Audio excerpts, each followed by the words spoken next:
É, Boa tarde, pessoal.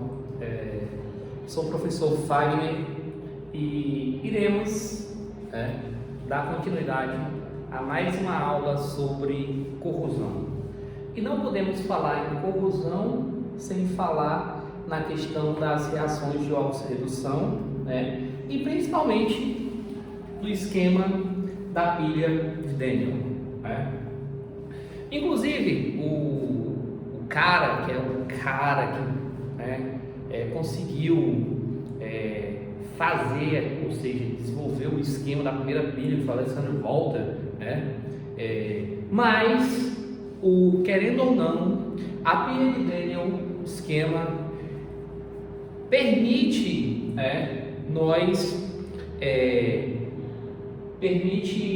compreender as várias reações de oxidação que acontecem no nosso meio, sendo a principal reação, lógico, de Daniell, que ele pegou o zinco e o cobre, dois metais, levando em consideração os potenciais de oxirredução, que hoje já são todos conhecidos, inclusive não precisa decorar a questão desse potencial de oxirredução, já é tudo tabelado, Mas como nós já havíamos falado em outras aulas sobre a questão dos processos corrosivos, dependendo do meio, a qual está inserido uma determinada barra metálica, um determinado metal, Isso vai depender da poluição que existe no ambiente, vai depender da umidade do ambiente, da oxigenação do ambiente. Então são vários fatores que podem contribuir para a oxidação desse material, Essa oxidação, na verdade, é uma reação que é explicada justamente por essa pilha, Aquele material, ou seja, o metal que tem o maior poder, ou seja, o maior potencial de oxidação, automaticamente ele vai causar redução de algum outro metal, devido à variação desses componentes, devido à reação que ocorre no meio a qual está inserido esses dois metais, que aqui no caso é o cobre e o zinco, Inclusive, dentro da questão dos princípios corrosivos, existem várias técnicas quanto à questão de limpeza do material, para poder colocar uma base, ou seja, e automaticamente pintar esse material com uma tinta, para poder diminuir a questão do contato com o ambiente ao qual ele está inserido, como portões, grades, cadeiras, enfim, vários outros, Então, vamos analisar um pouco essa pilha para a gente ter mais ou menos uma concepção de como funciona esse princípio de oxirredução, ou a oxidação. Vamos supor, aqui nós temos dois recipientes. Vou chamar aqui de recipiente 1 ou cuba 1, Só um instante.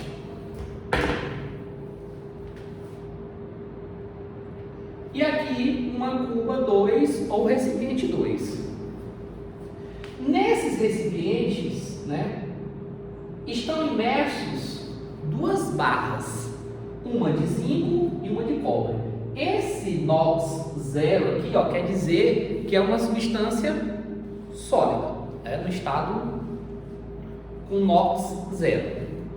Detalhe, essas barras, elas são chamadas de eletrodos.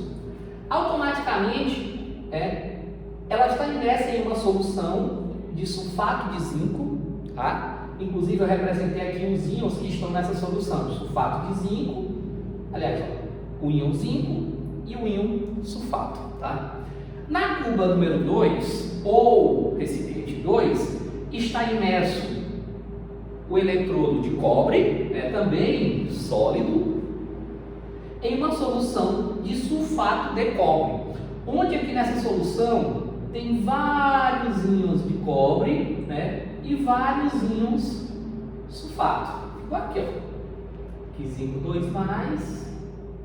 ou mais 2, e sulfato 2-. Detalhe, como o zinco ele tem um maior poder de oxidação, aí eu pergunto a vocês, o que é essa oxidação? É a tendência em que o metal tende a perder elétrons. O que acontece? Comparando os dois elementos, aqui nós já temos o zinco e o cobre estão ligados por um fio condutor, né? E aqui tem um voltímetro para medir a questão do fluxo de elétrons. Ligando as duas cubas, eu tenho aqui o que eu chamo ponte salina, né? Que na verdade é uma vidraria em um. Nessa vidraria aqui, nessa ponte salina é colocado um sal, o cloreto de cálcio, né? O KCl, né? Vamos agora o que nos interessa. O que vai acontecer? O zinco, como ele tem o maior potencial de oxidação, ou seja, o que é essa oxidação? É perder elétrons. Os elétrons, eles vão nesse sentido até a barrinha de cobre, ou seja, como o zinco tem maior potencial de oxidação em relação ao cobre, ocorre que ele vai perder elétrons e esses elétrons vão em direção à barrinha de cobre. Nesse caso, como ocorre o que nós chamamos de oxidação, o que é essa oxidação? Perda de elétrons. Ele irá ficar com um polinho negativo, porque é de onde saem os elétrons. Tá? Esse polo, observe o seguinte, o que vai acontecer na situação? Com o andar das carruagens e acontecem as reações, essa barrinha aqui, ela vai, os íons que tinha aqui, de zinco sólido, eles vão passando para a solução de forma de íons, e com o passar do tempo essa barrinha vai desgastar, ou seja, nós temos o cobre, ou zinco sólido. Ao perder 2 elétrons, ele se transforma em quê? No íon zinco. Então, com o passar do tempo, aqui vai acontecer o quê? A oxidação. O polo é negativo e como o zinco ele vai andar para a solução, ele vai desgastando, a gente chama de ânodo. Inclusive, você pode ver isso aqui, não. O que quer dizer não? Polo negativo, ânodo, e acontece a oxidação. Ou seja, a oxidação acontece no ânodo, que é um polo negativo. Beleza? Só para não esquecer. Esse fluxo de elétrons, automaticamente, se aqui é um polo negativo, do outro lado, que está atraindo esses elétrons, é um polo positivo. Onde vai acontecer a redução. Aí tem aluno que pode dizer o seguinte: professor, se está desgastando é a barra de zinco, quem está reduzindo não é ela? Não. Quando se fala em redução, é diferente. A gente fala em redução em número de elétrons, no NOx. A oxidação quer dizer aumentar. Olha só, ele perdeu elétrons, então ele aumentou o NOx. Olha só, no início ele tinha 0, e foi para quem? 2. Então dá para ver que ele, no caso, perdeu 2 elétrons. Sinalzinho negativo está dizendo que ele é um cara que perdeu 2 elétrons, beleza? Já aqui, tem o seguinte: nessa solução na segunda cuba, nós temos os íons de cobre 2+. O que vai acontecer?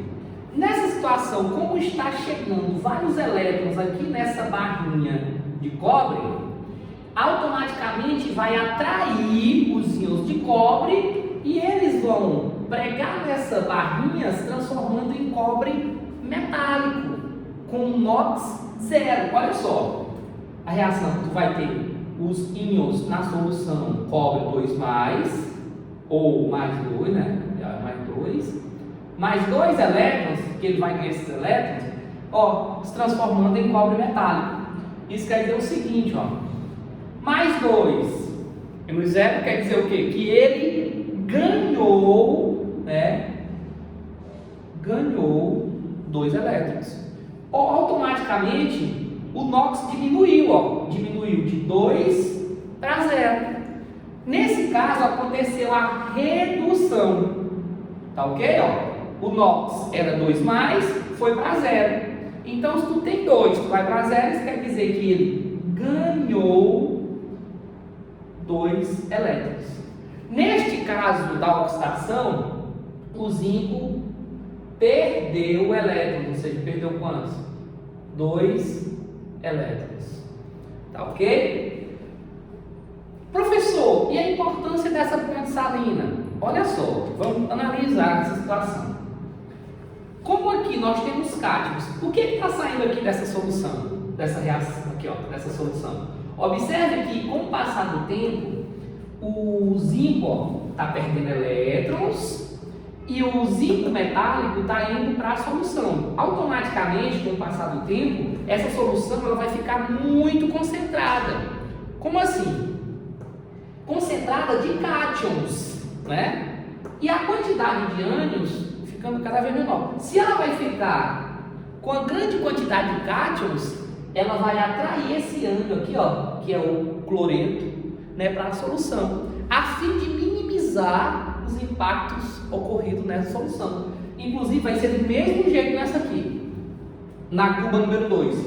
Como assim, ó? Se está saindo da solução cátions, virando no caso o cobre metálico, vai aumentar a concentração de, no caso, vai ficar uma grande quantidade de ânions, né, de sulfato. E o íon potássio automaticamente vem para a solução para minimizar. Só recapitulando, o que é uma oxidação? A oxidação é o princípio pelo qual um metal perde elétrons para o meio, né? Vamos supor, numa região onde tem uma região de praia, né? Inclusive, os portões, né? Tudo foi de ferro, grades, etc., carros, né? Assoalho do carro, por não ter uma proteção eficaz devido à grande quantidade de sais, no caso de íons metálicos no ambiente, e com a questão da umidade, são fatores que vai acelerar, né, o processo de oxidação de substâncias metálicas, tá? Inclusive, tem um material na apostila, que eu irei dar um suporte, né, que fala sobre a questão de ambiente aerado e ambiente não aerado, né? Quando se fala em ambiente aerado, né, básico e aerado, quer dizer a questão da presença de gás oxigênio, que vai auxiliar na questão do processo, né, de oxidação, né? Já, por exemplo,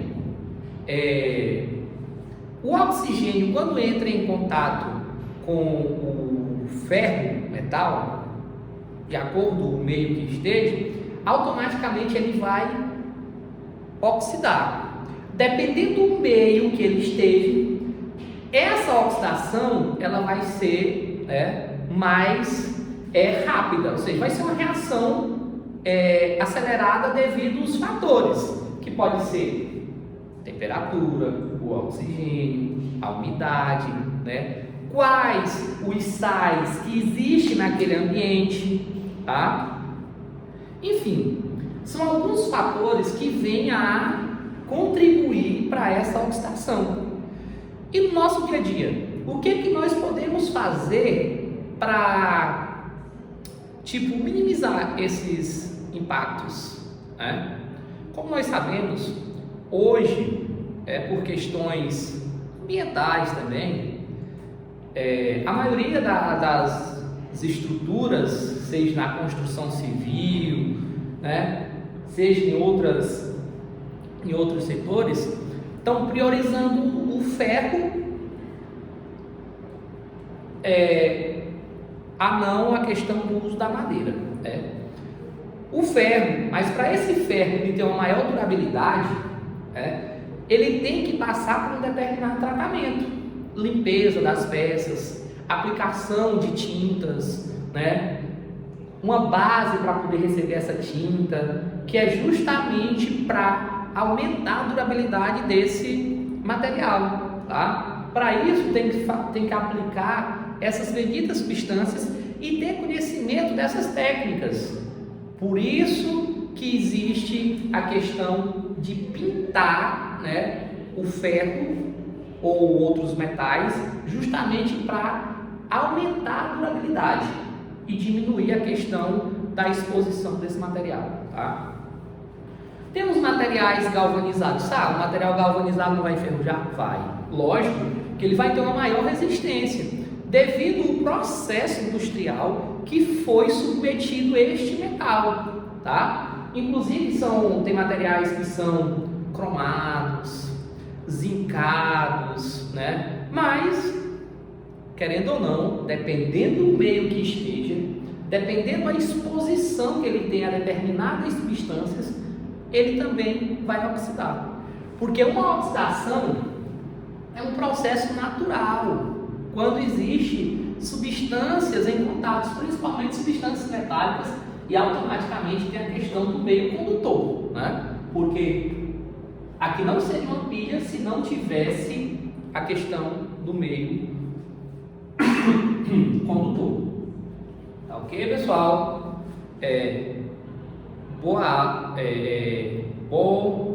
Boa sorte na resolução das atividades que irão ser propostas para vocês, tá? E qualquer coisa procure. Pessoal, vamos continuar com a questão dos meios que conduzem corrente elétrica. Vamos analisar aqui alguns meios, né? Inclusive tem outras situações de atmosfera, dependendo do meio, se a atmosfera seca ou molhada, enfim, são cenas para os próximos capítulos, beleza? Vamos à questão dos meios que conduzem corrente elétrica. Por exemplo, se o meio é neutro e aerado, olha só, tem uma moléquinha de água, aerado quer dizer presença de gás e oxigênio. Quando ele ganha elétrons, ele vão formar o quê? Duas hidroxilas, tá? Quando ele está ganhando elétron, ele está oxidando ou ele está reduzindo? Lembrem que foi falado anteriormente, tá ok? Ganha elétrons, que é quem? O cátodo, ou seja, ele vai estar sofrendo uma redução, tá? Mas se alguém reduz, alguém está oxidando. Um reduz, o outro oxida. Beleza?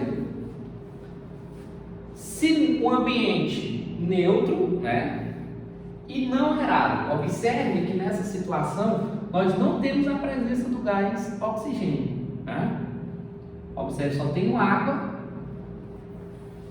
o que? Ganhando 2 elétrons, né? Se ela está ganhando 2 elétrons, o que vai acontecer com ela? Ela vai então reduzir, né?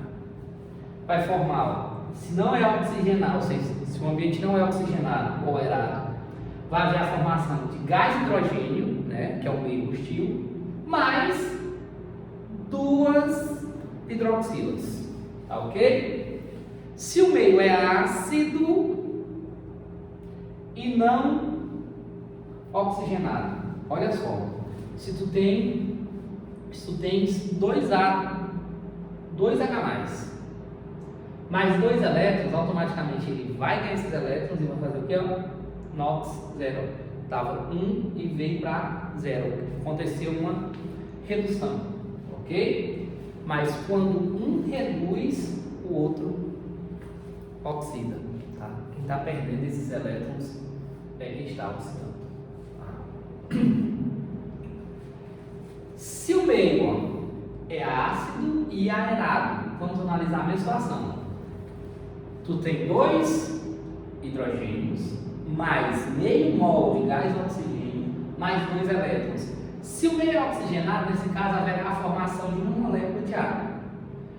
Também uma reação de oxirredução, onde alguém reduz e o outro oxida. Um perde e o outro ganha elétrons. No ácido em geral, eu acho que tem várias situações. Eu peguei aqui uma reaçãozinha básica do hidróxido ferroso, né? Em contato com a água, mais oxigênio, haverá a formação do hidróxido férrico, ou hidróxido ferro 3, que é hidróxido ferroso ou hidróxido ferro 2, mais água, mais oxigênio, vai produzir quem? 2 moléculas de hidróxido de ferro 3 ou hidróxido férrico. Esse indivíduo, né, ao ser oxigenado, ao ser oxidado, ele vai mudar a sua coloração para uma forma amarronzada, né, caracterizando a formação da famosa ferrugem. Tá? Tchau, pessoal, e boa resolução das atividades. Se qualquer dúvida, pode procurar. Tá ok?